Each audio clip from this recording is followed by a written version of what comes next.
Hi hello అందరూ ఎలా ఉన్నారు? అందరూ బాగుండాలి. అందులో నేను కూడా ఉండాలి. నేను బాగుంటేనే కదా వీడియో రూపంలో మీ ముందుకొచ్చేది. ఈరోజు అంటే ఫ్రైడే. మా చిన్ను, మావారు ఇద్దరు ఒకే రోజు ఇంట్లో ఉండడం చాలా రేర్ అండి. చాలాసార్లు ఈ విషయం చెప్పే ఉంటాను. మీరు వినే ఉంటారు. ఈరోజు నేనేం వర్క్ చేస్తున్నానో వీడియో రూపంలో నాతో పాటు మీరు చూసేయండి. థర్స్‌డే రోజు నైట్ మా వారు రేపు ఫ్రైడే కదా ఏం స్పెషల్స్ చేస్తావని అడిగారు. వాళ్ళు అడగకుండానే నేను కష్టం అనుకోకుండా చేసి పెడతాను. ఎందుకంటే ఇంట్లో ఇద్దరు కలిసి ఉండడం చాలా రేర్ అండి.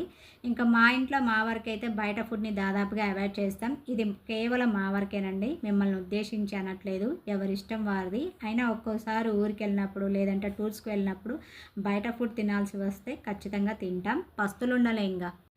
ఫ్రైడే రోజు అంటే నేను వీడియో చేసే రోజు మార్నింగ్ టిఫిన్‌లోకి పూరి, దానికి కాంబినేషన్‌గా బొంబాయి చట్నీ చేశాను. అందులో బఠానీ, ఆలు, ఆనియన్స్ వేసి చేస్తాను.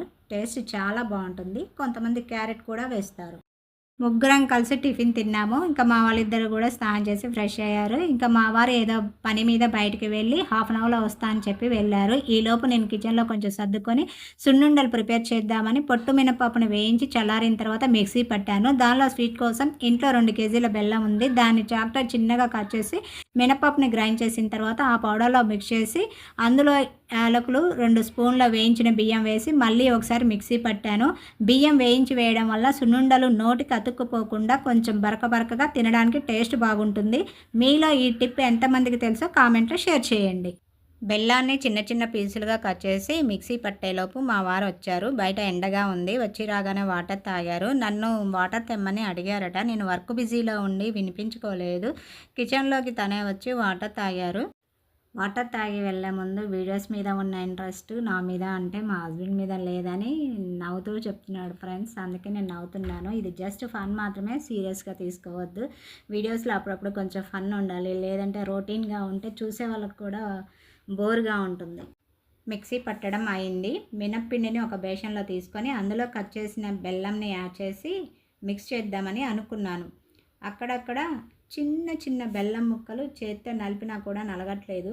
గట్టిగా ఉండడంతో బెల్లం కలిపిన మినప్పిండిని మిక్సీలో మరికొద్దిసేపు వేసి గ్రైండ్ చేశా. మిక్సీ పట్టడం వల్ల బెల్లం మొత్తం పిండిలో కలిసిపోయింది. స్వీట్ సరిపోయిందా లేదా అని టేస్ట్ చేశా. సూపర్‌గా ఉంది. అసలు ఈ బెల్లం కలిపిన పిండిని ఇలా తిన్నా టేస్ట్ బాగుంది. కాకపోతే నేను సున్నుండలు ప్రిపేర్ చేద్దాం అనుకున్నాను కదా! హాఫ్ కేజీ పప్పుకి హాఫ్ కేజీ బెల్లం కరెక్ట్‌గా సరిపోతుంది. నెయ్యి ఒక పావు కేజీ, యాలకులు ఒక 5 తీసుకున్నా, వేయించిన బియ్యాన్ని ఒక 2 స్పూన్లు. ఈ కొలతలతో చేస్తే సున్నుండలు సూపర్ టేస్ట్‌గా ఉంటాయి. స్వీట్ షాపుల్లో దొరికే మాదిరిగా ఉంటాయి. పిండి మొత్తం రెడీ అయింది. ఇక నెయ్యిని కడాయిలో పోసి హీట్ చేస్తున్నా. ఇంతకుముందు నెయ్యిని ఇంటి ముందరికి అమ్మడానికి వస్తే తీసుకునేదాన్ని. అతని దగ్గర దాదాపుగా 2 ఇయర్స్ తీసుకున్నాను. మంచిగా ఉండేది. ఈ మధ్య అతని దగ్గర తీసుకోవట్లేదు. దానికి రీజన్ కూడా ఉంది. లాస్ట్ ఇయర్ నవంబర్ అంటే కార్తీక మాసంలో 2 కేజీల గేదె నెయ్యి, 1 కేజీ ఆవు నెయ్యి తీసుకున్నాను. వింటర్ సీజన్ కాబట్టి నెయ్యి గట్టిగా ఉంటుందనుకొని కొన్నాను. తీరా చూస్తే అందులో మొత్తం డాల్డా. కొనేటప్పుడు స్మెల్ చూస్తే నెయ్యి వాసన వచ్చింది. పర్వాలేదులే అనుకొని తీసుకున్నాను. అతను ఎప్పుడు తీసుకొచ్చినా ఆవు నెయ్యి, గేదె నెయ్యి 2 తీసుకొస్తాడు. 2 వేరు వేరు క్యాన్‌లో తీసుకొస్తాడు. ఒక 5 కేజీస్ క్యాన్‌లో అలా తీసుకొస్తాడు. ఇంక క్యాన్ మొత్తం స్మెల్ చూడలేంగా. అంటే పై లేయర్ వరకు కొద్దో గొప్పో నెయ్యి కలిపుండొచ్చు. ఇంక అడుగు భాగంలో మొత్తం డాల్డా. ఇక ఈ సంవత్సరం ఎండలు ఎట్లున్నాయో తెలుసు గదా! ఈ ఎండలకు కూడా ఆ నెయ్యి కరగలేదంటే ఇంకా డాల్డా అని అర్థమవుతుంది గదా! అందుకే అప్పటి నుండి నెయ్యి అతని దగ్గర తీసుకోవట్లేదు. ఇప్పటికీ ఆవు నెయ్యి 1 కేజీ పూజ గదిలో అట్లే ఉంది. దాన్ని ఏం చేయాలో కూడా అర్థం కావట్లేదు. పారేయడానికి మనసు ఒప్పట్లేదు. అది వాడుకోవడానికి వీలు కాకుండా ఉంది. ఆవు నెయ్యి అప్పుడు తీసుకున్నప్పుడు కేజీ నెయ్యి వచ్చేసి రూ. 750. అంటే నేను తీసుకున్నప్పుడు రేట్ చెప్తున్నాను. ఇక ఇప్పుడైతే జనరల్ స్టోర్‌లో గానీ, లేదంటే షాపింగ్ మాల్‌కి వెళ్ళినప్పుడు గానీ తీసుకుంటున్నా. ఇప్పుడు ఈ విషయం ఎందుకు చెప్తున్నానంటే నాలాగే మీరు కూడా మోసపోకుండా ఉండాలని. అందుకనే చెప్తున్నాను. దీన్ని బట్టి నాకు అర్థమైంది ఏందంటే ఏ మనిషిని కూడా గుడ్డిగా నమ్మొద్దని. ఇప్పటికైనా ఆ నెయ్యి బాటిల్‌ని అతనికి చూపించొచ్చు. కానీ మా వారు మాత్రం ఈ మ్యాటర్‌ని ఇంతటితో వదిలేయి ఇక ఎప్పుడు వచ్చినా అతని దగ్గర నెయ్యి తీసుకోవద్దని చెప్పారు. నేను మొదటి నుండి కూడా చెప్తూనే ఉన్నా. వాళ్ళు ఏదో ఒక రోజు నెయ్యి కల్తీ చేసి అమ్ముతారు. వాళ్ళ దగ్గర తీసుకోవద్దని ఎన్నిసార్లు చెప్పినా మా వారు వినలేదు. వాళ్ళ పట్టుకుట్టి కోసం ఒక ఏరియా నుండి ఇంకొక ఏరియాకి తిరుగుతూ అమ్ముతారు. వాళ్ళు నిజాయితీగానే ఉంటారని చెప్పారు. సర్లే అని మా వారు చెప్పిన మాట విని కాదనలేక నెయ్యి తీసుకున్నా. ఇలా జరిగింది. అందరూ ఇట్లానే ఉంటారని అనుకోవద్దు. ఇక వీడియోలోకి వద్దాం. సున్నుండలు ప్రిపేర్ చేసి పక్కన పెట్టి ఈరోజు లంచ్లోకి ఎగ్ బిర్యానీ ప్రిపేర్ చేస్తున్నా. ఓ సైడు లంచ్ ప్రిపేర్ చేస్తూనే షింక్లో ఉన్న గిన్నెలన్నీ తోమి ఇంకా నెట్ బాస్కెట్లో వేసా. ఎగ్ దమ్ బిర్యానీ కోసం రైస్ని పొడి పొడిగా కుక్ చేసా. వీడియోలో మీరు చూసే ఉంటారు. నేను బిర్యానీ కుకింగ్ చేయడం నేర్చుకున్నప్పటి నుండి బయట రెస్టారెంట్లో బిర్యానీ తినడం మానేశాం. అసలు బయట ఫుడ్ అంటేనే ఎక్కువ ఇష్టపడం. తప్పదు అనుకుంటేనే తింటాం. ఆకలి చంపుకొని ఉండలేం కదా. ఈరోజు ఫ్రైడే. ఇక మార్నింగ్ 7:30కి స్నానం చేసి సూర్యునికి నీళ్లు వదిలి సూర్య నమస్కారం చేసుకున్న. ఆ తర్వాత పూజ గదిలో దండం పెట్టుకొని కొన్ని శ్లోకాలు పాటలు చదివి ఇక 9 కల్లా కిచెన్లోకి వచ్చి కుకింగ్ స్టార్ట్ చేశా. అప్పటికే టిఫిన్ తినేసా. బిర్యానీ ప్రాసెస్ స్టార్ట్ చేసి దమ్ కూడా పెట్టా.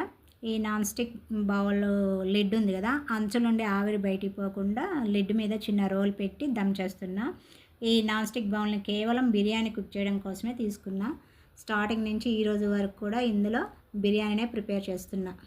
బిర్యానీలోకి గ్రేవీ కావాలి కదా, ఆ గ్రేవీ కోసం ఇంకా షేర్వా ప్రిపేర్ చేస్తున్నా. షేర్వా కోసం ఎండు కొబ్బరి, కొద్దిగా పల్లీలు, జీడిపప్పు, ధనియాలు, కొద్దిగా నువ్వులు, ఉల్లిపాయలు ఇవన్నీ కూడా తీసి పక్కన పెట్టుకొని ఇంకా స్టవ్ మీద కడాయి పెట్టి అందులో నూనె వేసి నూనె వేడెక్కిన తర్వాత పైన చెప్పిన ఇంగ్రీడియంట్స్ అన్నీ వేసి ఫ్రై చేసి లాస్ట్లో ఉప్పు, కారం, పసుపు, కొంచెం జీలకర్ర, కొంచెం ఒక 2-3 పచ్చిమిర్చి వేయించి చల్లార్చిన తర్వాత ఇక దానిలో కొద్దిగా నీళ్ళు పోసి ఇంకా మిక్సీ పట్టి పేస్ట్ చేసా.